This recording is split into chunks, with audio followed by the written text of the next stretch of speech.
Hi, my dear viewers, it's time for some sword and board build today. Yeah, well, it's not so easy to make a build like this interesting without any mods, so this one is rather severely modded.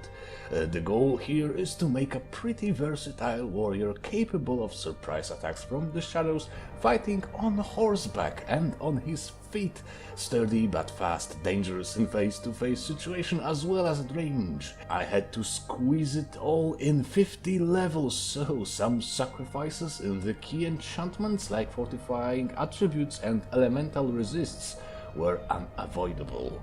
The build is inspired by late Roman and Dark Ages warfare, so to say, when the dominance of traditional Roman infantry was a song of the past and versatility was all the new hype.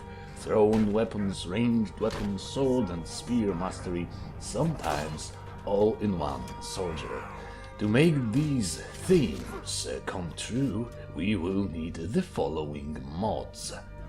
We will use Andromeda's Warrior Stone for the reasons I will talk about later, throwing weapons Lite for the very thematic javelins, Summermyst enchantments of Skyrim to enhance our resistance to stagger power attacks and horse combat, convenient horses for some trample damage when charging with our mount, Morningstar minimalistic races to get some more stagger resistance, at least against power attacks, and Wintersun, Faiths of Skyrim to just win the game. I will tell you the details after the stones and the race and the like. To perform a little bit of leadership, we will need Scrolls of Call to Arms and the Battle Fury Shout.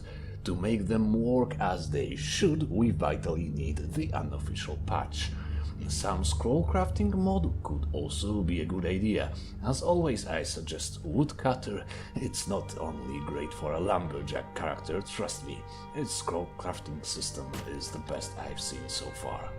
For the aesthetics side of things, we will need Byzantine Imperials, of course, and winter is coming, Cloaks. This set will assure the late Roman looks, all in white and red, very stylish, looking good with the power of standard activated, immersive and cool. I'm like a child in a candy store right now. Okay, for now, let's get to the backstory.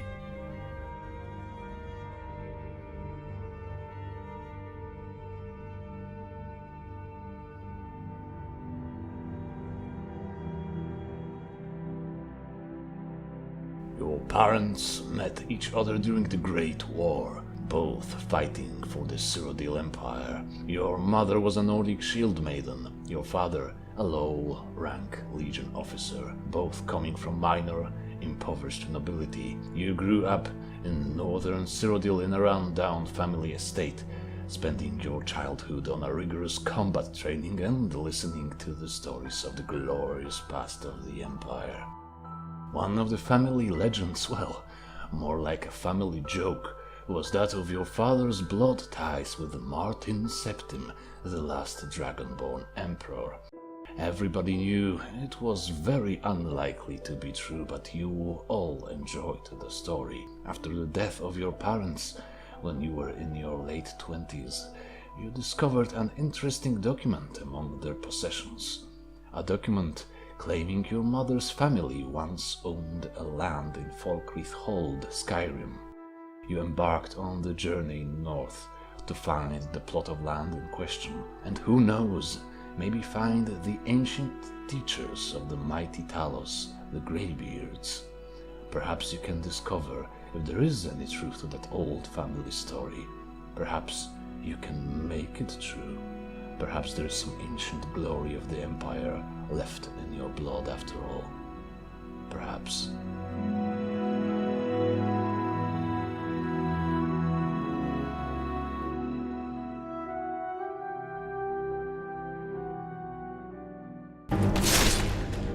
As far as the race goes, your mother was a Nord, and that makes you technically a Nord, which is great because it will grant you 25% resist to stagger from power attacks and bashes. We will also get the Tower of Strength perk and the Force Without Effort meditation to improve this resistance as much as we can. We will also get the Nordic Frost resistance, of course, which is great because, as mentioned, we really can't use too much enchantment slots for these things.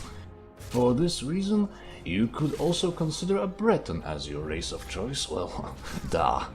For the stone, we choose the Warrior Stone to increase the damage of our power attacks by 15% and the range damage up to 15% depending on the distance.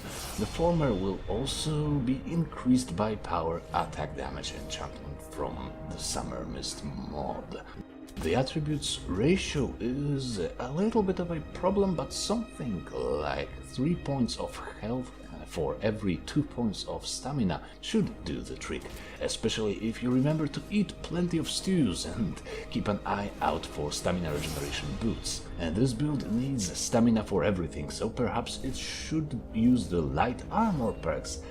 Nah, this heavy scale looks too good on him, but if you want to be super efficient about it, replace the heavy armor skill with the light armor and take the Windwalker as soon as possible, the usual stuff. And now for the chosen deity, I choose Stendarr, and it might look a bit like it is designed for a Crusader and Cleric builds and the like. However, the power you will obtain after getting 100% favor with Stendarr goes well with every tank build. Also, in the older Elder Scrolls games, Stendarr is the patron deity of the Imperial Legion, and the ancient traditions of the Empire are very dear to you, of course. With Stendarr as your chosen deity, you will get a defense boost against Undead and Daedra, which is very fine, but we aren't really specializing in Undead destruction here. However, after many cleared dungeons and side quests completed, when your favorite with Stendarr reaches or exceeds 100%, you will get an amazing buff to attack, healing rate, healing spells, and so on. And now for the skills, and we will try to go through them in the order of importance. In the block tree, take just one rank of shield wall and then everything else, yep. The skill will consume your precious stamina with power bashes and shield charges, but fully perked like this is just an amazing crowd control tool. Some of you may not like the right side perks for bashing, but we will increase their effectiveness with the Force Without Effort meditation, so they may be quite useful against single strong enemies like Rogue Deathlords. The Elemental Protection perk will be used and abused whenever you're confronted with spellcasters and dragons. In one-handed, we will take the usual efficient selection of 5 ranks in Armsman, Fighting Stance, Savage Strike and Critical Charge. Not much to say here, we will combine the critical charge with silent rolls at times like a pro, and the stamina cost reduction for standing power attacks provided by Fighting Stance is of course of utmost importance.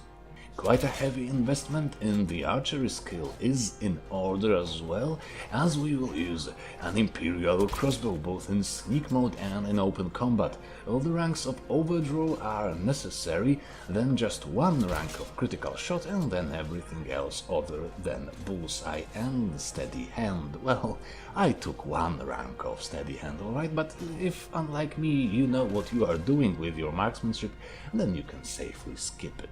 In heavy armor, focus heavily on the left-hand side of the tree and try to get to the conditioning as fast as possible. This perk is a must-have for everyone who wishes to be sneaky and swift in heavy armor, of course. Tower of Strength will combine well with our Patronax meditation.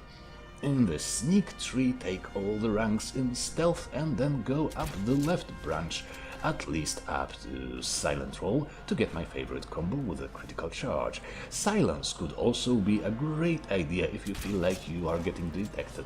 If you don't use the honed metal mod, 2 perk points in smithing will be necessary for the build to be viable at legendary difficulty. With the unofficial patch installed, you will be able to upgrade your shield, and you definitely should do so, as well as everything else you wear.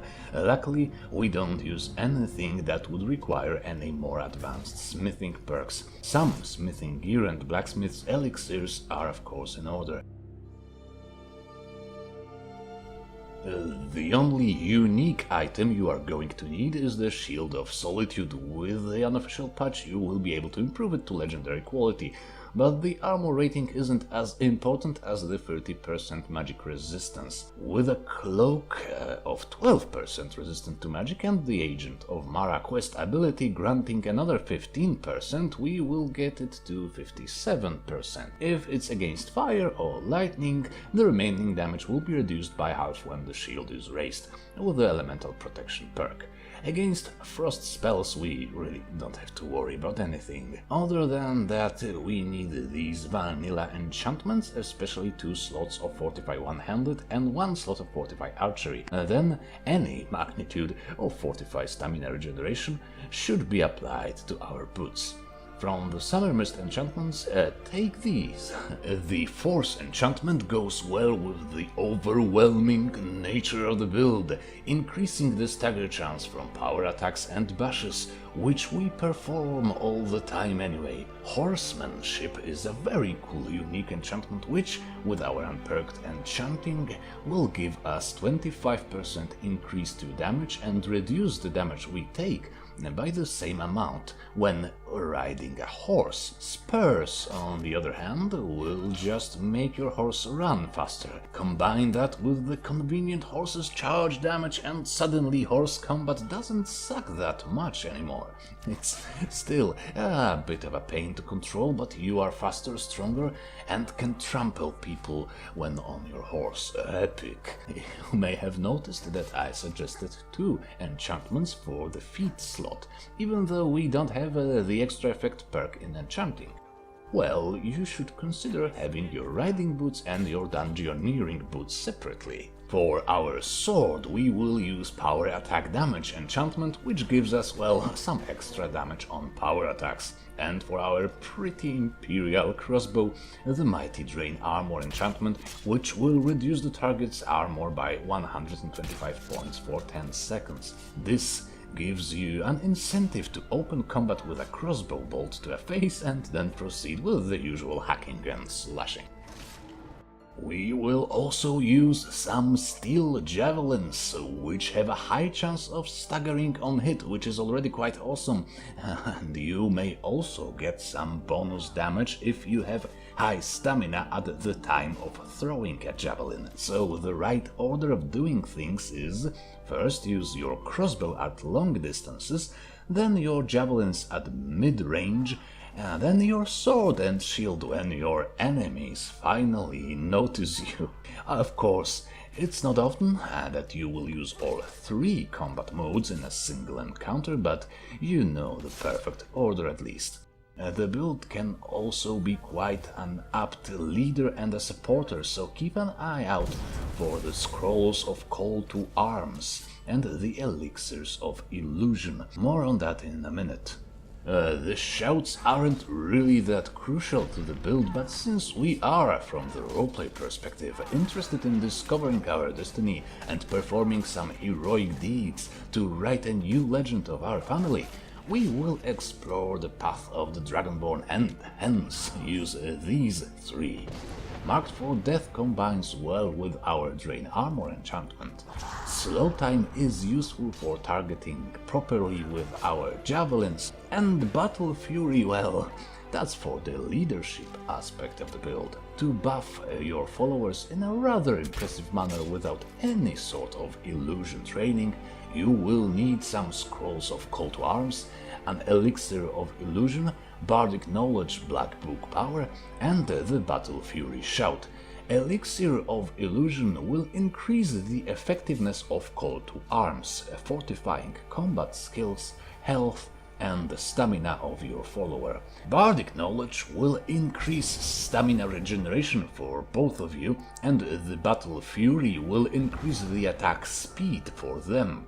Of course, you can debuff the enemies with your crossbow as well to increase the effectiveness of your squad even further. All this combat preparation should of course be performed if you expect a particularly tough battle. You can also buff yourself with the power of Standard, the devotee of Standard, to increase your own healing rate, defense and attack. For an extra thematic nerdgasm, you should of course do it before a civil war battle, to show to these nasty barbarian rebels what it means to oppose the might of the Empire. Just keep in mind that neither the Call to Arms scrolls or the Battle Fury shout will work as presented without the unofficial patch. And that would be it for today. Fast, strong, versatile and very stylish, bringing hope back to the crumbling empire, a son of both Skyrim and Cyrodiil. I am in love with my own build again. Yeah, I know, it's pathetic. I hope you will enjoy this one. Let me know in the comments if you do. Subscribe, smash all the buttons without mercy, well, except maybe the dislike button, and we will see each other again. Bye bye.